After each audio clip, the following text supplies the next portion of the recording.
ಶ್ರೀ ಗುರುಭ್ಯೋ ನಮಃ. ವಿದ್ಯಾಪೀಠವಿಧಾತಾರಂ ವಿದ್ಯಾವಾರಿಧಿಚಂದಿರಂ ವಿದ್ಯಾರ್ಥಿವತ್ಸಲಂ ವಂದೇ ಮಹಾಮಹಿಮ ಸದ್ಗುರುಂ. ಶ್ರೀ ಗುರುಭ್ಯೋ ನಮಃ.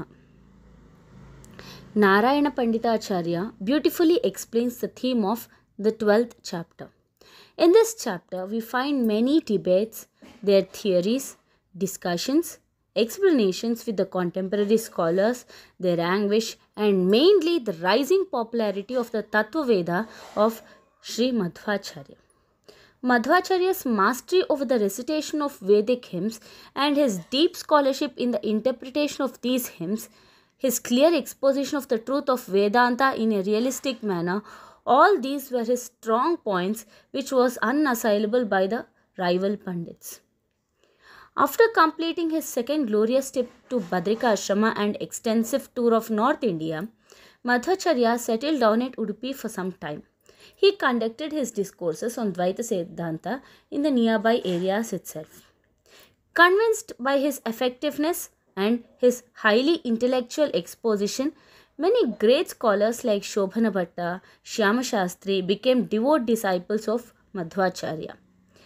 This philosophical revolution caused considerable alarm among those who weren't able to resist the Tattvavada of Sri Madhwacharya. A few people, particularly from the Chola and the Kerala regions, gathered around Sri Pundarika Puri and Sri Padma Tirtha, who were the leading figures among their scholars, and discussed the difficult situation faced by them.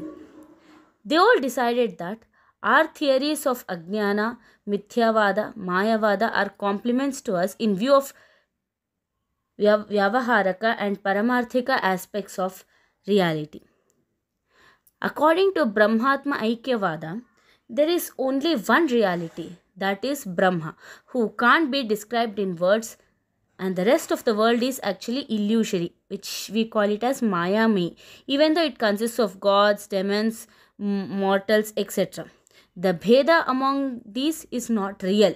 As soon as Brahmajnana is acquired and you get Aparoksha Jnana, the world completely vanishes like water drops sprinkled on red hot iron. In a matter of seconds, the world completely vanishes. All these are exactly opposing Tattvavada. We have rejected Bheda. After prolonged discussion, it was decided to have an open confrontation with Madhwacharya.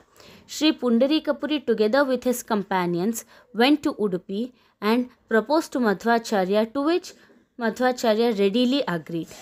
In the first round itself, Pundarika Puriji, he lost the ground.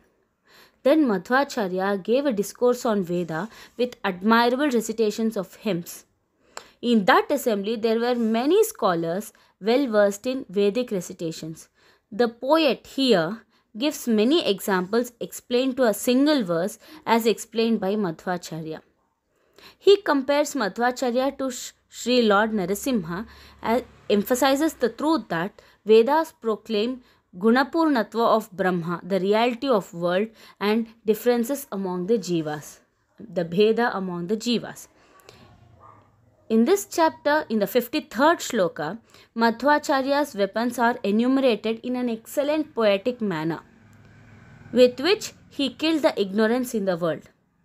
His weapons are described as: the chakra was the Vedas, the shankha was the Brahmatarka, the gada was the Puranas, the bow was the Pancharatras, the khadga, the sword, was the Itihasa, the history itself. This sarga closes with a beautiful Magini Vritta depicting the strings of victories of Madhwacharya. This sarga ends here. The next sarga, 13th sarga, mainly deals with Madhwacharya's grand processional march to Vishnu Mangalam and the early days of Sri Trivikrama Panditacharya up to the time he met Madhwacharya. After completing Chaturmasya in Kodipadi, he, at the request of his Shishyas, went to a small town, Sahyadri. It was during this time Madhwacharya's personal library was stolen and subsequently recovered by the good officers of King Jayasimha, who came to know the greatness of Madhwacharya and his arrival. He sent his personal envoy offering his salutations and requested the Acharya to bless him with his holy visit to the town. Accepting the royal invitation, Madhwacharya visited Vishnumangalam. He was surrounded by young sannyasis, grihasthas, brahmacharis, the people of all the categories in a very grand procession. The whole congregation wended its way to Madaneshwara temple in Stambapuri and spent the whole night there. Farly in the morning, when they were about to start, they heard a pleasant and auspicious sound of ringing of the temple bell.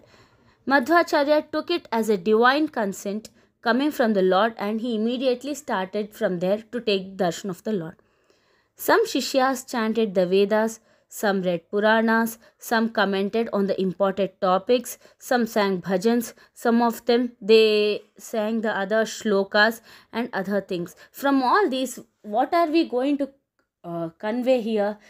Every one of them, they were some or the other way, they were completely immersed in the bhakti, in the devotion of the Lord. The mode of expression of each and every bhakta was different in their own way. One carried a white umbrella, another books, and the puja box, that is the pettige. See this. Acharya gave darshan with his sweet smile and beaming face. It was really a great sight for the angels. People joined in great numbers to see all this. King Jayasimha saw the procession from a particular distance, and he immediately got down from the vehicle. He left aside his retinue at a distance. He came forward by walk, prostrated himself at the feet of Acharya. It was a very rare sight to a crowned king prostrating in front of an uncrowned king, not because of any forced circumstances, but because of the natural impulse. The processional march was resumed after Acharya blessed and greeted the king. King Jayasimha joined the procession and particularly led it by walking in front of it. The procession reached the temple at Vishnumangalam and camped there. After some rest, they all assembled at one place to hear the discourse of Madhwacharya. One Shishya, Hrishikesha Tirtha by name, was entrusted with the whole work of reading out Sri Madhbhagavata, and Sri Acharya explained it in his masterly manner to the admiration and satisfaction of the huge audience before him. The audience was sitting with rapt attention and was simply thrilled to hear Madhwacharya's exposition. It was during this period there lived a Tulva Brahmin by the name Sri Subramanya Panditacharya, who was very well versed in all the Shastras. To him, a son was born with the grace of Sri Hari Vayu, and that boy was the future Trivikrama Panditacharya, the great and renowned scholar. In the next part, let us come to know about Trivikrama Panditacharya, his influence of our Madhva philosophy, and how he came forward to give us a great composition called Vayu Stuti. Thank you. Shri Krishna Arpanamastu.